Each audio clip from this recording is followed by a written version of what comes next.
Hey, everybody, and welcome. I just see that we've got our third co-host coming in, and there he is. Welcome to another installment of the Brew. And Raphael, can you hear us? Hello. Hey, there you are. Well, I've got my co-host with me today. We've got Raphael Ray. We've got Victi Bull with us, and for those who don't know me, I'm John Michael Salvato, and this is the Brew. It's just an informal, friendly kind of talk show. Sometimes irreverent, sometimes really serious, and always welcoming and inclusive. And so, saying that from the beginning, I want to welcome those who are watching us. I see 7 or 8 people just immediately logged on.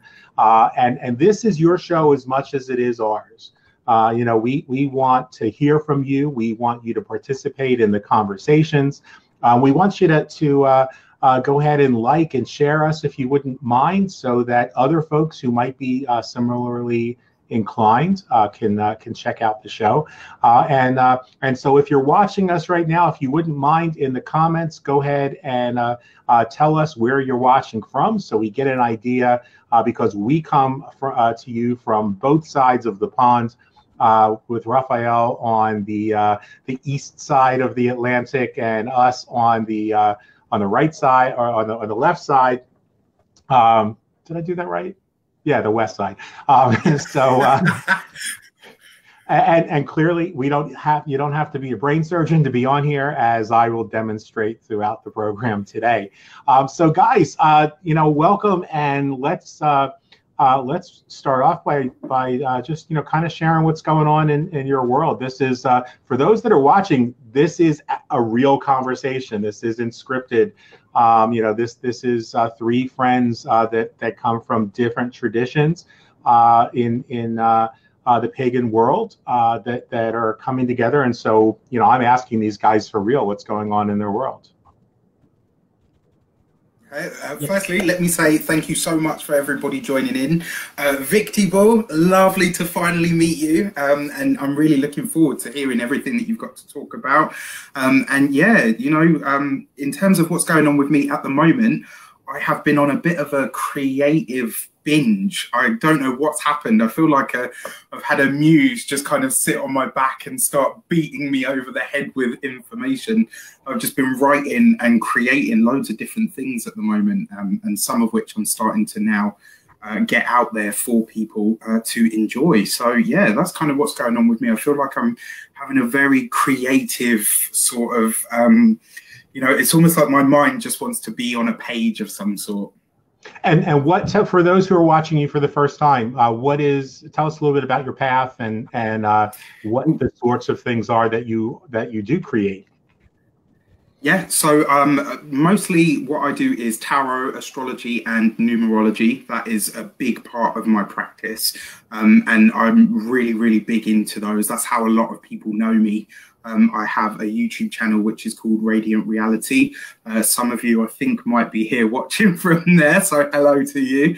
And in terms of my path, I would say it's definitely eclectic. I started out how a lot of people started out, finding the traditions that were all-encompassing and would allow all of the lifestyle choices that I chose, and developed from there, making it as broad as possible. Yes, hello, hi, and nice finally meet you too, Raphael. I am a heathen. I am a Victi, which is a shaman and healer in my religion. Basically, what's been going on in my life is that just exploring a new area and just doing my thing. Excited to caught my nephew's dog, who's been missing since Christmas Eve. Dang Thing was a ghost. It would run right by us, ears flapping in the wind, having a good ass time, but it would not stop. Finally got him today. And he's okay? Oh yeah, he was like, no, I got tired. It's cold now. Is that the dog that was on the couch? Oh, he was on the couch. Yeah, yep, that was the dog. With his paws crossed. He's beautiful. Right on. And guys, I think most folks that are watching know me As I said, I'm John Michael Salvato. My path is a combined path, having been involved in stregaria, in Italian witchcraft, from the time I was a child.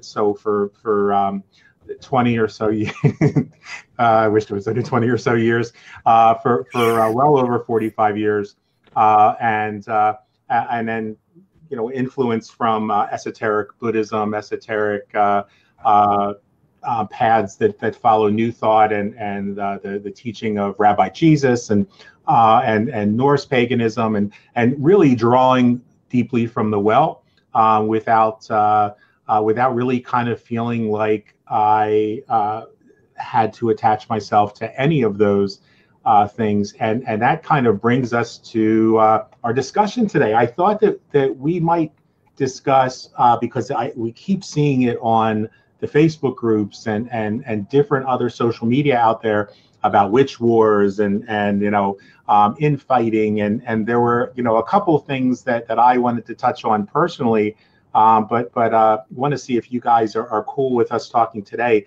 about that experience of finding common ground, because that's really what brought the three of us together. Yeah, absolutely. Victi, I will let you go first, my brother.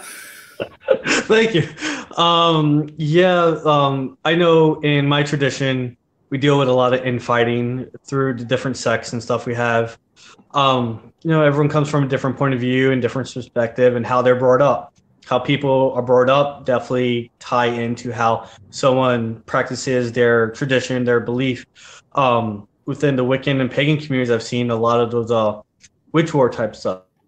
I remember concerns were brought to me about Wiccans, you know, fighting each other constantly, not learning anything, and just bickering and stuff, like, you know, which I'm like, okay, that shouldn't be. Everyone has a different tradition, different view, but why are we fighting against each other? We all have the same goal, which is to increase our knowledge, increase our own abilities, and also to try to make sure the world is in a better place if you right, you know.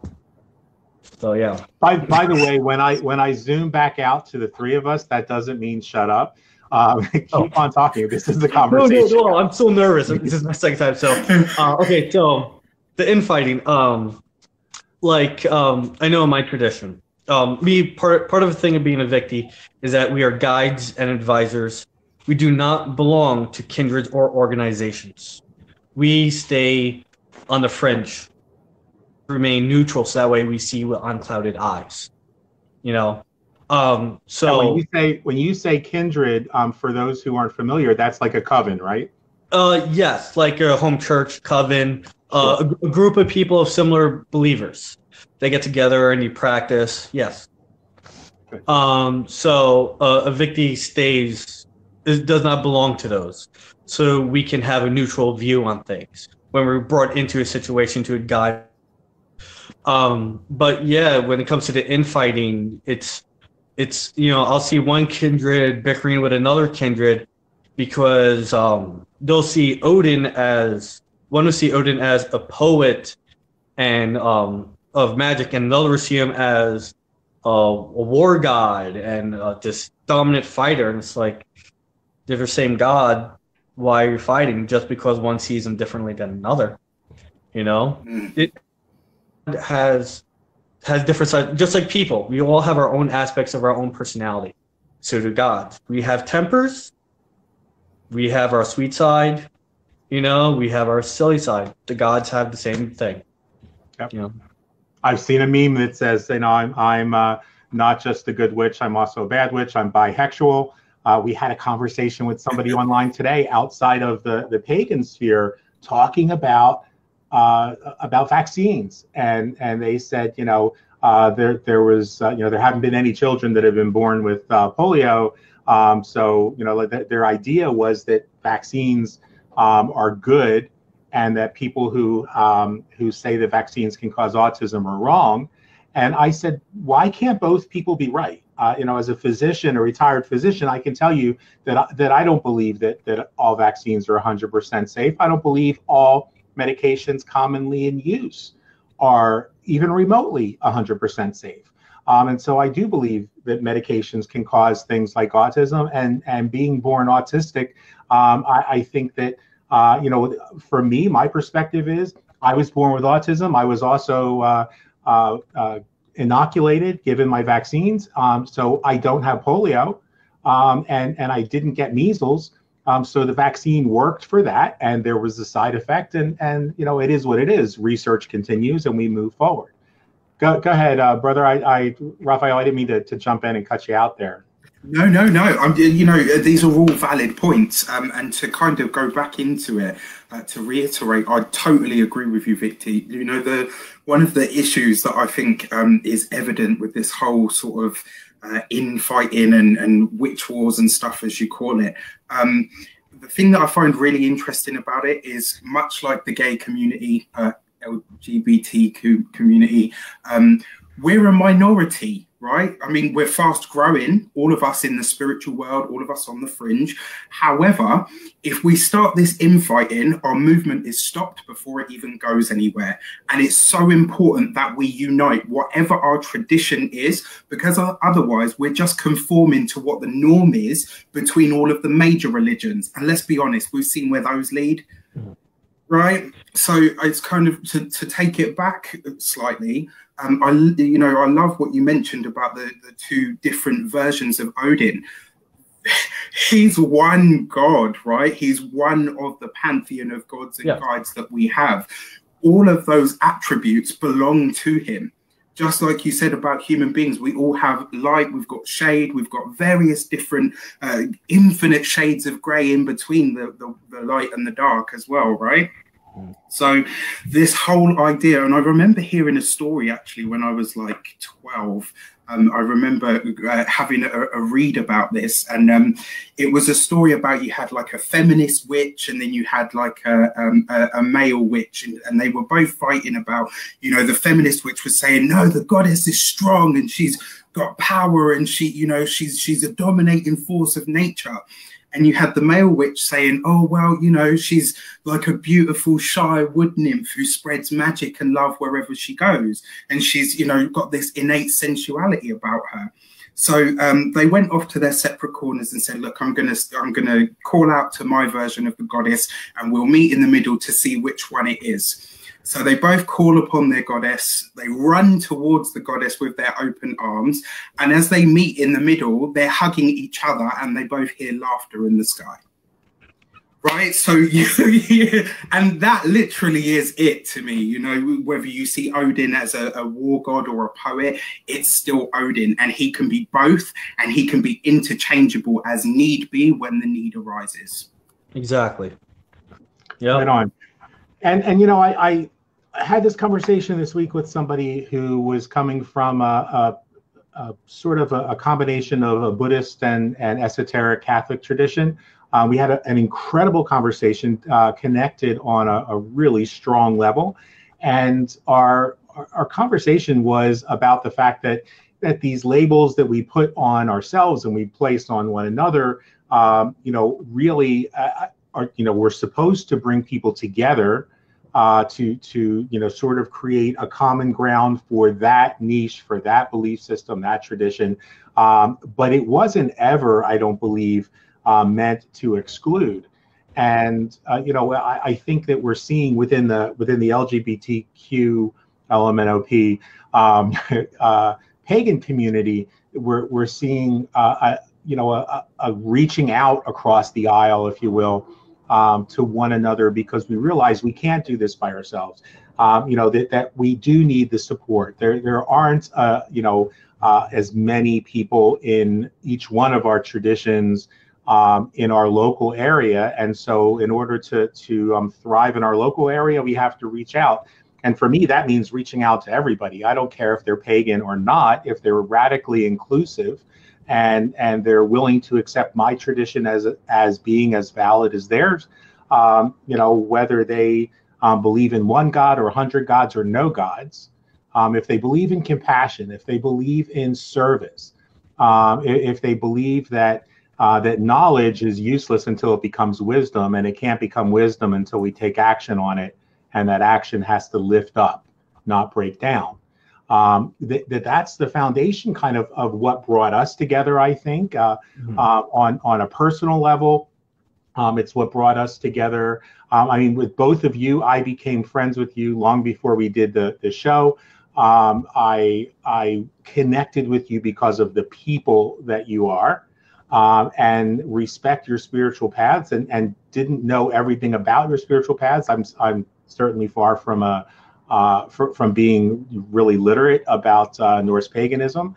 I'm far from being really literate about traditional tarot reading, but I'm literate when it comes to compassion. Go ahead, jump in, Raphael. We don't. Yeah, sorry.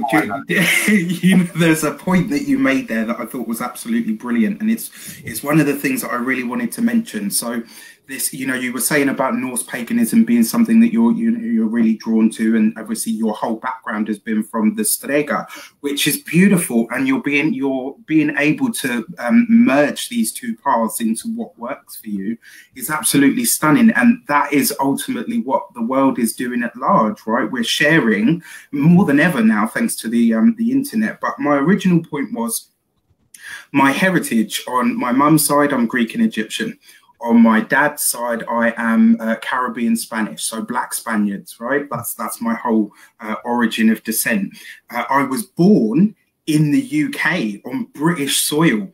And ever since I was little, I identified really strongly with the Celtic myths and deities, and I was really drawn to that stuff. Is that because I was born here, or was I born here because I was drawn to that stuff and there was something in me that called out to that? And so when I say to people, I got goosebumps now as I'm talking about this. When I say to people, I'm really, really drawn to the Celtic myths and deities, they're like, but aren't you part Egyptian? I'm not saying I don't identify with my Egyptian heritage or their gods. I'm just saying that there is something about the Celtic side of things that really calls out to me. I remember going to Stonehenge 2 years ago, and I tell you, man, I literally felt like I'd been plugged into the earth and celebrated. It was just immense and amazing, and it was a really beautiful experience. So yeah, this whole thing of it's not cultural appropriation. If you feel it deeply and you connect with that energy, it doesn't matter where you're from. It's part of what you are reaching and is seeking you at the same time. God, I love that. Go ahead. Yes, like me, I'm come from a mixed heritage. I'm Irish, I'm German, I'm 20% Nigerian. I have Native American in me. I got East Indian in me. I got Middle Eastern in me. I'm a mutt. I'm the United Nations. So yeah. So I completely get what you're saying about what calls you. Many people in my tradition, they see me being of mixed heritage and being gay as, wait, what? You can't believe it. It's like no one can tell a person who a god can or cannot call to. It is not the person's place. It is the gods that call to you. No one, and it's not cultural appropriation. It's what the spirits and the gods want. Like, if they go, hey, I'm grabbing by the scruff of your neck. Look, I want you to follow me. This is me. Look, cool, huh? They're going. That's what they're going to do. Oh, I totally forgot my point from that. But basically, yeah, it's not cultural appropriation, and it's about respecting each other. In many traditions, in many different religions too, aspects of even homosexuality are practiced amongst gods and goddesses. And if the gods, many of them in traditions in different religions, they're mixed beings. They're sky gods, they're earth gods that have children that are mixed. They're of giants and dwarves and everything mixed together. If our deities can be of different beings, why should we ourselves, being able to mix with someone that we love? Absolutely. Yeah. That's a great point. And yeah, so many of in the most ancient of the mythos, we find Odin having sort of gender neutral or gender fluid aspects. Zeus, so many of the other gods, Shiva, it goes across, certainly Krishna, it goes across the gamut from tradition to tradition. So there was a really great comment, and I'll see if putting it up on the screen will fit. It does, except that we just really can't see Raphael at all. But don't worry about that. I can't see the comment. I can see Raphael. Jason added, such an important conversation. I'm so glad we can be privy to it. How can we unify without achieving census, though? I think that's an awesome question, and I'm just going to throw it out to you guys and jump in. What do you think we can do to unify without diluting our own traditions? Do you even see that as being a problem? I don't see it as a problem. What it all comes down to is respect and tolerance. That's what it's about. Like, just respecting your fellow man. Like, it's like I don't want to dumb it down or receive it. Like, okay, like we love animals, right? We love our dogs, we love our pets. If we saw someone like kicking a dog, we would get up in their face about it, right? And it's like, I would never, like, my dog is my child, and I would never let anyone say, oh, it's just a mangy thing. No, this is my dog. To me, he may be a dog, but I see him kind of equal. I come from that aspect too. These beings are living, and they're equal to me. And every person, we're above that. We have our brains, we have our thumbs, and we just gotta learn to respect each other. I don't know how to say it in words, really. Basically, I don't know. If our parents can look past skin and create intelligent children, and people who could build spaceships and stuff, why should we see differences in each other? I don't know. Yeah, I absolutely agree. I mean, I think we have thumbs so that we can, because we're responsible to be the ones that pick up those that are endangered, that are that are being harmed, or to be able to reach out to one another. And yeah, I think those differences, those evolutionary differences, don't mean we're even better than the dog or the cat or the insect on the ground. It just means we're responsible for them. To whom much is given, much is required. Exactly. And also too, you got to think about too, everything that makes us better than what we are. It's now, okay, so humans, we have our limitations and things, right? We improve on ourselves by learning and education. Biology shows that people of different descents and stuff have a stronger genetic immunity to diseases and stuff like that. Also too, when we're in the woods, it's more likely we're going to hear a cougar or a wolf coming if we have a dog with us, because they have sharper ears. Humans, when we isolate ourselves, we see something in one narrow way, we are limiting ourselves to our greatest abilities. It's when we open ourselves up to the bigger picture that everything around us enhances us to a higher being. A dog gives me sharper ears. A bird gives me sharper eyes. I'm gay, but if I had a woman, I'll have children with strong genes. It's when we connect ourselves with the beings and creatures around us, we enhance our own selves, our own spirits. So that's why we have to respect each other and tolerate each other in the ways that we got to realize, that is how we become stronger. Yeah, absolutely. I have to second that. And in terms of unifying without consensus, just the point that you touched on about respect and tolerance, that really is the way forward. And I thought of an example, because what you were saying about skills and stuff, and I thought that was absolutely brilliant. When you think about it like this, okay, so if you had an osteopath, a doctor, and a chiropractor, and they all present, or rather you present a single patient to them that presents with a spinal problem, they all have skills to work on and heal that inhibition or issue that is presented to them, right?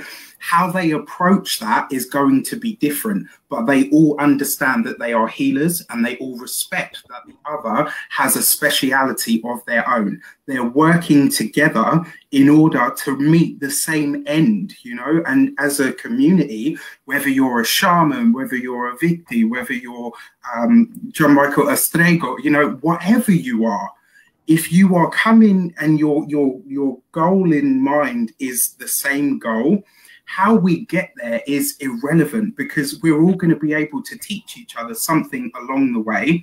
And, you know, as a really good example, I know lots of different healers. I know Reiki healers. I know people that do homeopathy. I know people that do herbalism. And me, I'm just like all ears, because I'm like, yeah, this is great. And I will borrow whatever I need to meet the need that presents to me.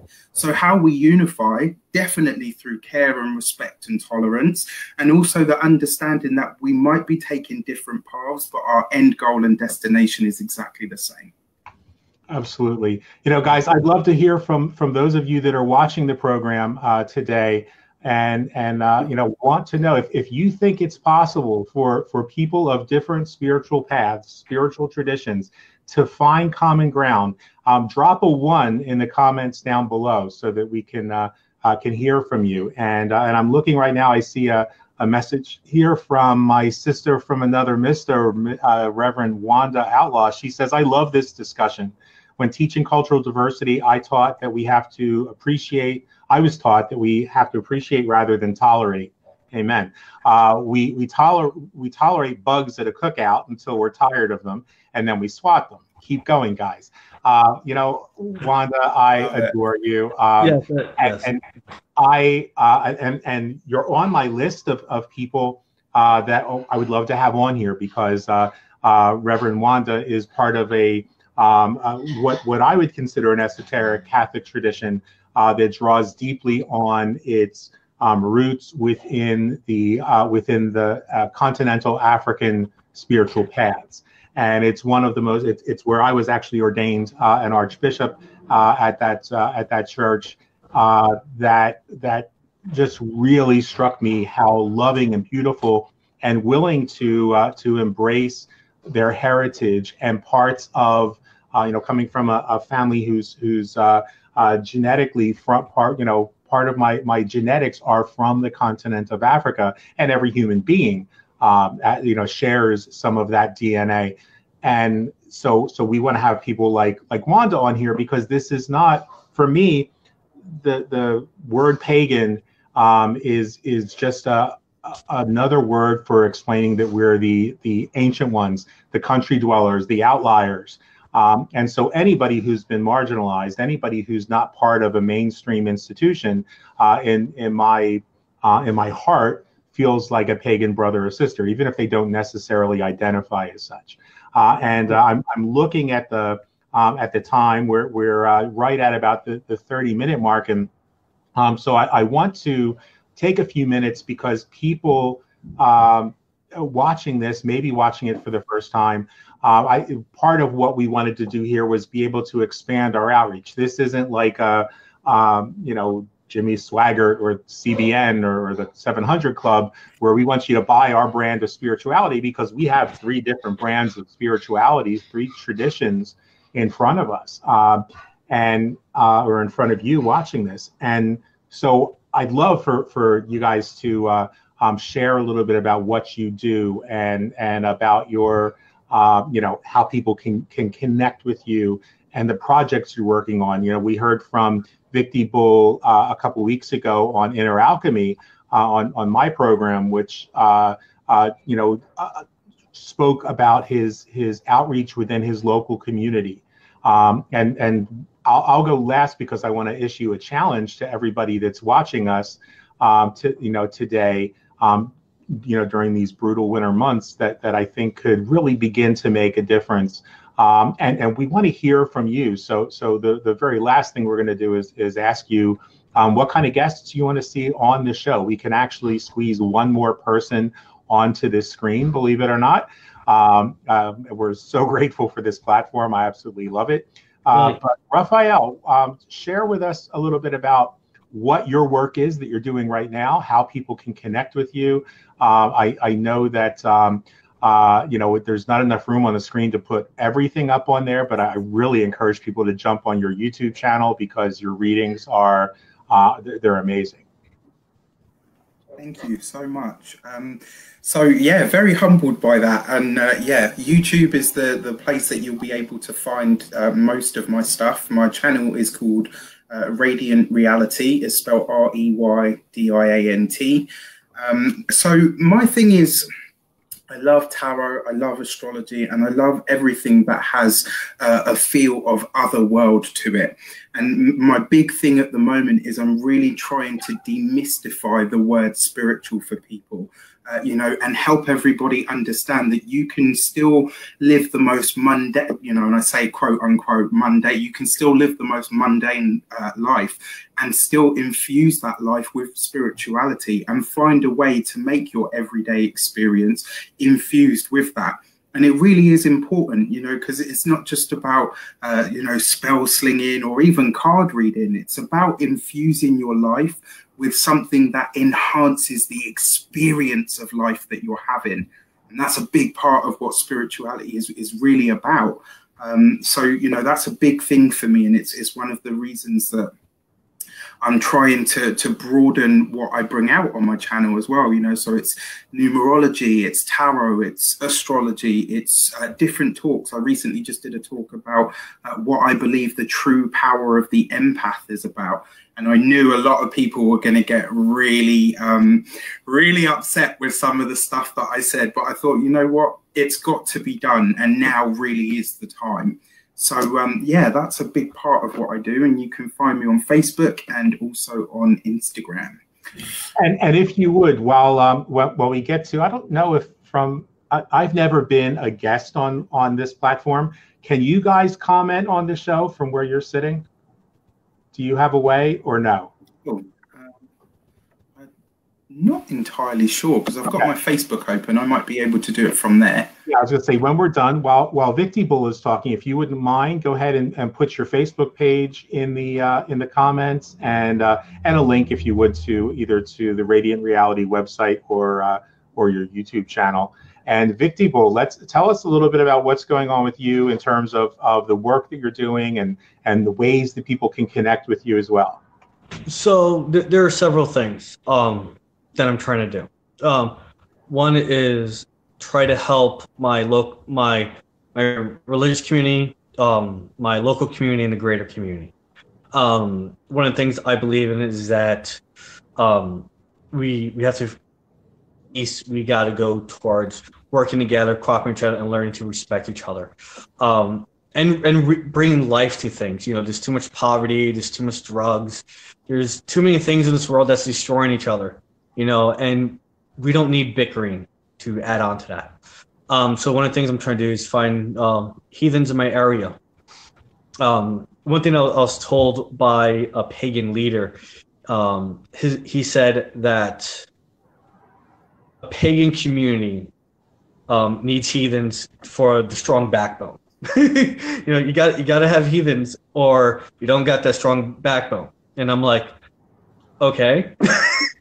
But I didn't get it. But anyway, I found 4, and I'm trying to build a heathen community, educate them. A lot of heathens tend to be very basic with their knowledge, and they tend to be happy with that basic of their. It's like that's not good. I understand you're happy with what you know, but you're never going to progress spiritually, mentally, and physically because you're never going to see different levels and different planes. And then also, too, many pagans are artists. And I'm like, okay, it was all coal mining here. So, no, the coal mining's gone, so everyone works at distribution factories. Okay, what about all the craftsmen? What about all the artists? I'm near college. How come there isn't life here? There should be life here. And it's a beautiful area. So I'm like, all right, you know what? Get the heathens moving. Get the pagans in on doing some art and build a good artist community. You know what I mean? when you build a good community, it usually starts at heart. Like look at Soho, like look at Manhattan and Chelsea. Like you got great communities built out of gay culture and artists. Like what I mean, open-mindedness and taking things from different places of where they come from and putting it together, to make something beautiful. And that's something I'm trying to do here in the spring and summer. I want to do an event, a trade day, which I want LGBT pagans and heathens that are craftsmen, that are farmers and artists, not to sell, but to trade with each other. So that way they can build friendships and experiences and stuff. And if you don't have anything to trade, you have a story to share, which can improve someone's life and the way of thinking.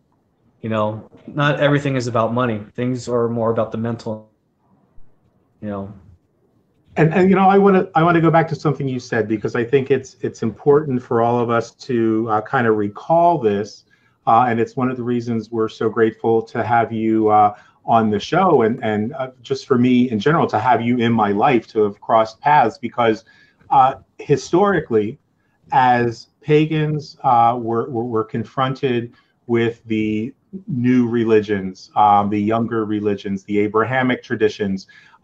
We were persecuted, and all of us know those stories.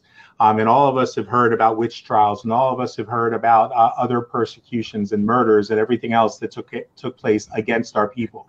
Well, in almost every one of those cases, at least in every one of those cases I can think of throughout Europe and here in the New World, in Nova Scotia and New Brunswick, you can find that the person who defended us, the person who had our backs, the people who fought along our sides, were always the Norse pagans.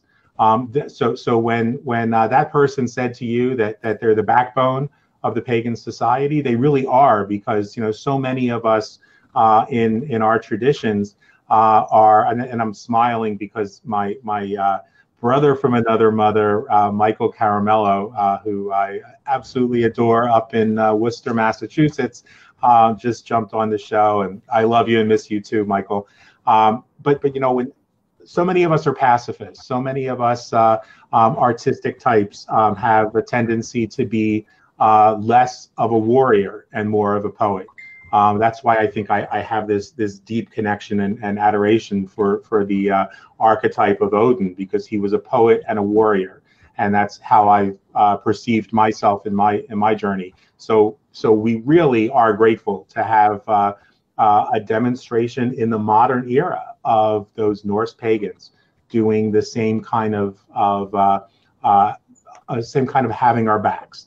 And so guys, I want to just mention again, we have the Inner Alchemy program, which is on, I'm now on the spot because I have to decide whether it's on Saturday or Sunday. It's on Sunday afternoons at 3 o'clock. So now that decision has been made. And we invite you to watch us there. We really want to know, what you would like to see on this show, what sorts of guests you would like to see. Let us know who the next guest is that you would like to see on one of our future shows. If you know somebody that you think would enjoy having a conversation with us, we kid on the first show. We said that we're sort of like The View, or sort of like The Talk, only from a gay pagan man's perspective. But we welcome all voices from any traditions and all genders, and welcome you here. And so I want to challenge everybody who's watching today, regardless of your spiritual tradition, but especially if you come from the older traditions, the unnamed path, the pagan traditions, the heathen traditions, any of them. Through most of the country right now, we're having the effects of that polar vortex, which is causing such cold temperatures that in some parts of the United States, going outside without your face or nose or ears protected cause almost instantaneous frostbite. And so I encourage you, if your spiritual tradition is based in compassion, if it's based in being aware of our connection, of our essential unity, of the fact that we need to dethrone ourselves and put another in our place, then I want to, and especially I'm going to make this challenge as uncomfortable as it might make some people feel. If you're one of those people who thinks you're an outstanding pagan, you're an example for the Wiccan community or the Stregaria community or the Norse pagan community, ask yourself what you've done the last time you passed a homeless person on the street. What have you done the last time you saw somebody hurting on social media? What have you done when when you hear about things when schools close? Did you stop and think about those underprivileged kids who might not eat that day? And this isn't about guilting anybody, because guilt absolutely serves no purpose. This is about making a challenge and challenging your heart and my heart, all of us here, challenging us to be that better version of ourselves, because I think that's what spiritual practice is all about.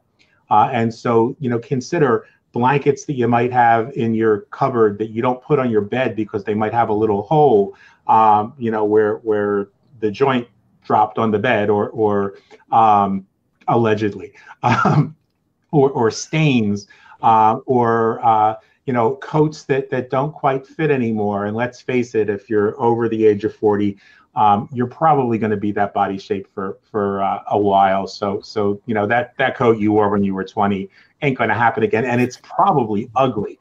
If you were a fashionista 20 years ago, the fashions are not today's. When we go out, we throw stuff like that in the car constantly, and it's sort of an unending process all year round. In the summertime, T-shirts and things like that we don't wear anymore, or shouldn't wear anymore, and things like that. Going to your local hotels and motels and asking them what they do with their blankets and sheets when they are being retired. Almost every hotel I've ever been to says we just throw them away, and say, hey, would you mind hanging on to them? And here's my card, give me a call, and go and pick those up and take them to the people you see on the streets. And it could be as simple, if you're getting off the interstate and that's where the homeless people are that are panhandling for money, why not on your way there stop off at a fast food restaurant, preferably a healthier fast food restaurant, and get them something that they can eat.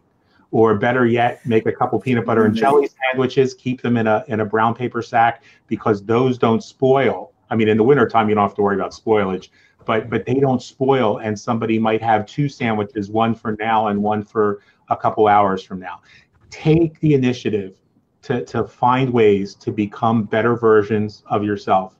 And Victible, I would like to ask you to go ahead and put in the comments on Facebook after the show a way for people to get in touch with you so that they can connect with you. I think I speak for all of us when I say we welcome your friend requests. We want to connect with people who want to connect with people, and that's kind of the purpose of the Brew. That's the kind of the purpose of our spiritual paths and traditions. And I want to thank both of my guests, both of my brothers. I love you both dearly. What you bring to this show is something that I could never bring by myself. Makes us who we are. Yes, I also add in comments. I've spent my time also living outside. So those who camp and stuff, if you're getting a new tent, give them your old tent. It shelters from the weather, the wind, and stuff. And those who do yoga, your old yoga mat, trust me, they make good beds. So it's anything that's going to be major sacrifice or anything like that, but it will bring a greater comfort to those who really would appreciate and need it. Absolutely. And the last thing I'll say is, don't forget about the fact that that not only people suffer in the wintertime, animals suffer as well. And we try to keep a little plate of hot water out on the porch so that there's still a way for the squirrels. And I mean, that I haven't seen any squirrels out in the snow, but I worry about stuff like that. It might be crazy. Maybe the squirrels don't come out. Maybe they're, you know, in their trees with the nuts and all of that. But here's the way that I'll leave that with you. And it's something my teacher taught me. And she said, if we could all learn to be more like the ant, then our lives would be so much better, because the ant thinks about summer all winter long, and the ant thinks about winter all summer long. So if you do that in your spiritual tradition, imagine the good that you can create. If when things are abundant, you're thinking about the times when the seasons when things will not be abundant anymore, and when things are not abundant, you hang on to that knowledge that spring is just around the corner. So guys, thanks for being here. On behalf of all of us, we love you, we appreciate you, and we thank you for tuning in. We also thank you for making sure that you share this and give us a like, so that we can get our message out there. This is The Brew. I'm John Michael, Vicky Bull, and Raphael. We wish you all well. Namaste. Take care. Love you guys. Yeah.